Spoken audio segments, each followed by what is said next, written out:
Sunday night, the apartment is quiet, the dishes are done. The phone is on the couch, face up, and the screen lights up every few minutes with nothing important.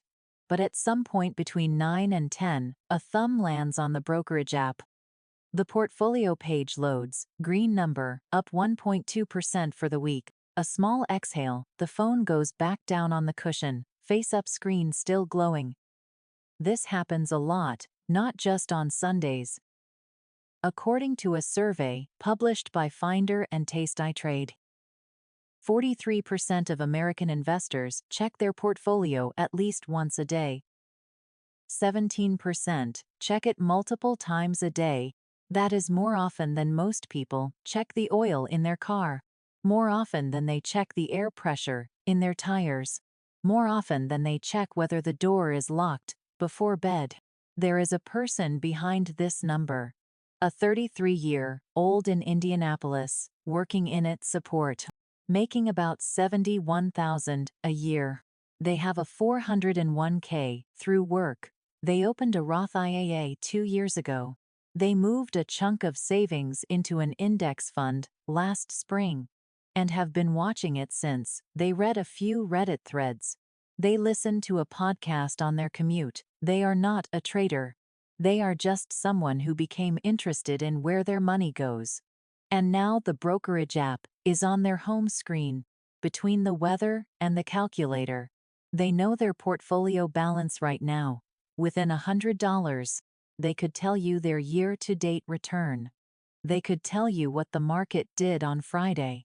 But ask them what their deductible is on their health insurance. Ask them if they have long-term disability coverage through their employer. Ask them what happens to their income if they cannot work for 6 months. They do not know, not roughly, not approximately, they do not know at all. That gap is not random, it is not laziness. It is one of the most predictable patterns in human decision-making. And it costs people more than any bad stock pick ever will. There is a name for it, a few names actually. Behavioral economists call parts of it salience bias. The things that are vivid, visible, constantly in front of you, grab your attention. The things that are quiet and abstract disappear. A portfolio has a number that changes every day. It is colorful. It moves. It is right there. An insurance policy is a PDF somewhere in an email you archived 11 months ago. It does not move. It does not send push notifications. It does not exist in your daily field of vision. So your brain files it under resolved, even if you have never actually read it. Daniel Kahneman and Amos Tversky built a framework for this in 1979. Prospect theory, one of its central findings is that losses feel roughly twice as painful as equivalent gains. Feel good. Losing $100 hurts about twice as much as finding $100 feels satisfying. That asymmetry is hardwired, and it drives behavior in a specific direction. You check your portfolio because your brain is scanning for losses. Every green day gives you a small relief. Every red day triggers a disproportionate sting. The act of checking is not rational planning. It is emotional maintenance. Shlomo Benartzi and Richard Thaler took this further in 1995. They called it myopic loss aversion. The more frequently you evaluate your portfolio, the more often you experience the pain of short-term losses, and the worse your long-term decisions become. Checking your investments every day does not make you more informed. It makes you more reactive. Nobody talks about this part. The attention is real. The knowledge it produces is not. That person in Indianapolis. They check their brokerage app almost every day. They have not opened their benefits portal since onboarding. They do not remember what tier their health plan is. They have not looked at whether their employer offers long-term disability. They assume it is fine. Everyone assumes it is fine. The phone is always within reach. The benefits portal requires a password they would have to reset. Here is where the silence starts to cost something. The Social Security Administration publishes a set of actuarial tables. most people have never seen. According to those tables, based on their 2022 Trustees Report, for a worker who turned 20 in 2022, the probability of becoming disabled before reaching normal retirement age is about 25%, 1 in 4. That is not a fringe risk, that is a coin flip away from a coin flip. And here is what that looks like in practice.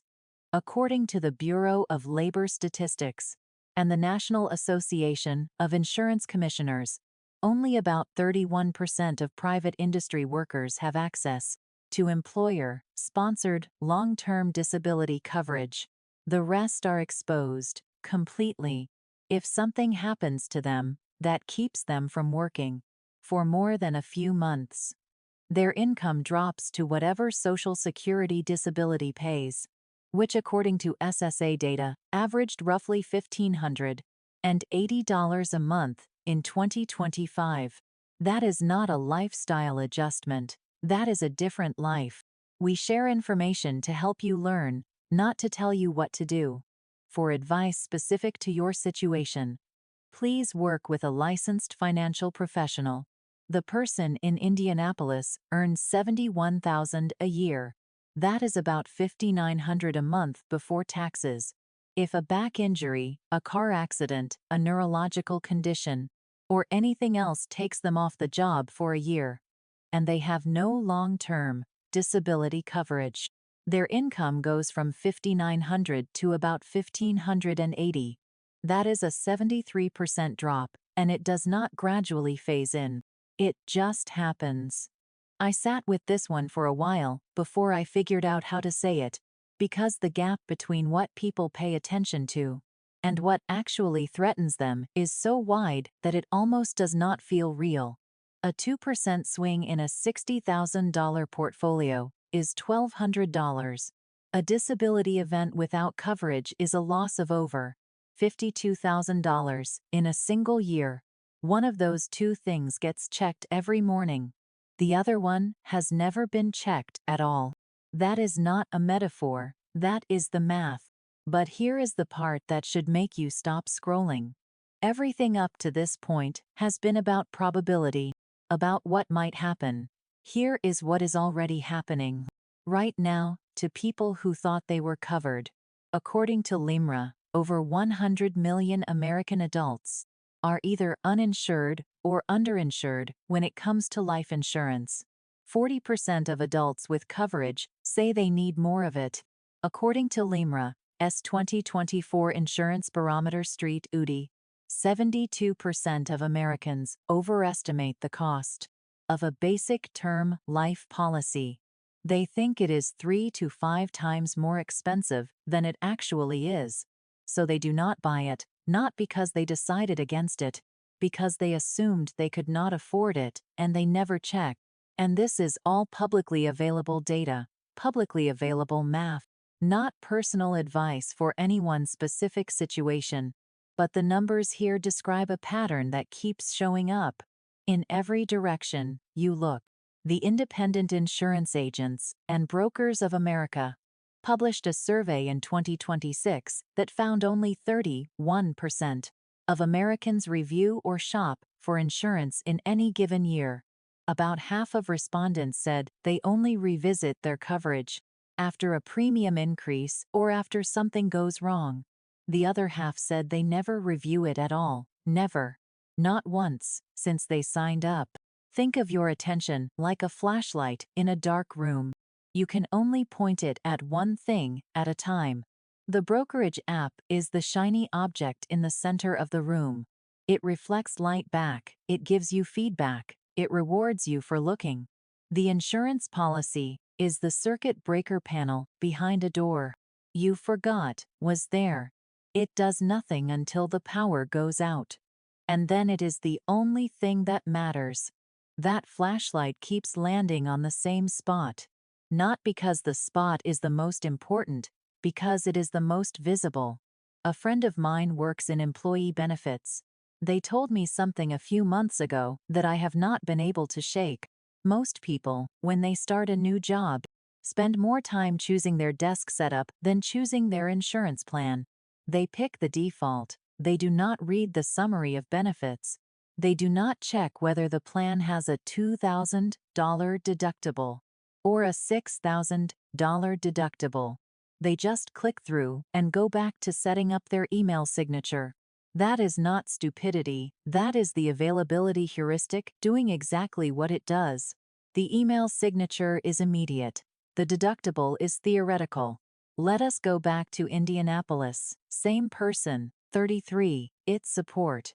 $71,000 a year. They chose the default health plan during onboarding 18 months ago. They do not know their out-of-pocket maximum. They do not have renter's insurance.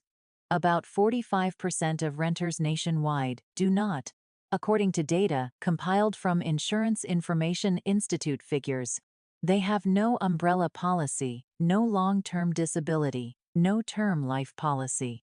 They are not married, no kids. So they have not thought about life insurance at all. They have thought about their Roth IRA 3 times this week. Their brokerage account has $41,000 in it. They are proud of that number, they should be. But their total insurance gap, the distance between what they are covered for and what a single serious event would actually cost, is somewhere north of $400,000. Medical bills, lost income, liability exposure, property loss. $41,000 in a brokerage account. $400,000 in uncovered risk. One gets looked at every day, the other one does not exist in their mind. And every institution with a financial interest in your attention has a structural reason to keep it exactly where it is. The brokerage app is free because your engagement is the product. The insurance company does not build an app that pings you twice a day with your coverage status. There is no gamification, no confetti animation when you renew your policy, no push notification that says your disability coverage has been sitting at 0 for 3 years. The attention economy has a bias, and it points toward the thing that moves, not the thing that protects. Richard Thaler won the Nobel Prize in Economics in 2017 for work that, at its core, says this: people do not make decisions based on what matters most. They make decisions based on what is easiest to see, and the systems around them are designed to make certain things very easy to see and other things almost invisible. Nobody designs a system to remind you about your insurance gap. That is not where the revenue is. There is a moment that happens to almost everyone eventually. It is the moment you need the thing you never checked. You are in an emergency room, or you are on the phone with an HR person you have never spoken to before, or you are reading a claim denial letter at your kitchen counter at 7 in the morning, still in the clothes you slept in, and you realize you do not understand what you signed up for. You do not know what is covered. You do not know what your deductible is.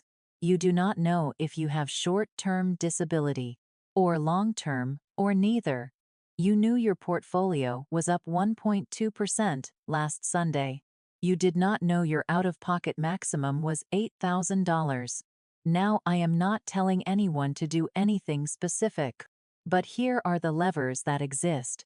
A long-term disability policy for someone in their early 30s, making $70,000 a year costs, in many cases, roughly 1 to 3% of annual salary, which can work out to around $60 to $175 a month, depending on the plan. Term life insurance for a healthy 33-year-old, $500,000 in coverage, can run $20 to $35 a month. Renter's insurance averages about $14 a month, according to the Insurance Information Institute. These are not hidden, they are just quiet. And quiet things lose to loud things every single time. In a brain running on salience bias, the Federal Reserve published a research note in January 2025 that estimated the earnings penalty for households experiencing disability ranges from 15 to 70% of income. depending on the nature and severity. 15 to 70%, that is not a dip, that is a crater. And according to a study published in the American Journal of Public Health, 66% of personal bankruptcies in the United States involve medical expenses as a contributing factor. 1 in 4 will face a disabling event before retirement. About 69% of private industry workers have no access to long-term disability coverage through their employer. Only 31% of people review their insurance in any given year. 43% of investors check their portfolio every day. Read that again. Not because it is dramatic, because those four numbers, side by side, describe a species-wide attention malfunction. The apartment is still quiet. The dishes are still done. The phone is still on the couch, face up. The brokerage app is still on the home screen. The portfolio is still green. And behind a door that has not been opened in 18 months. The circuit breaker panel sits in the dark, unlabeled, waiting for the moment it becomes the only thing in the room that matters. The light is still pointing at the wrong wall.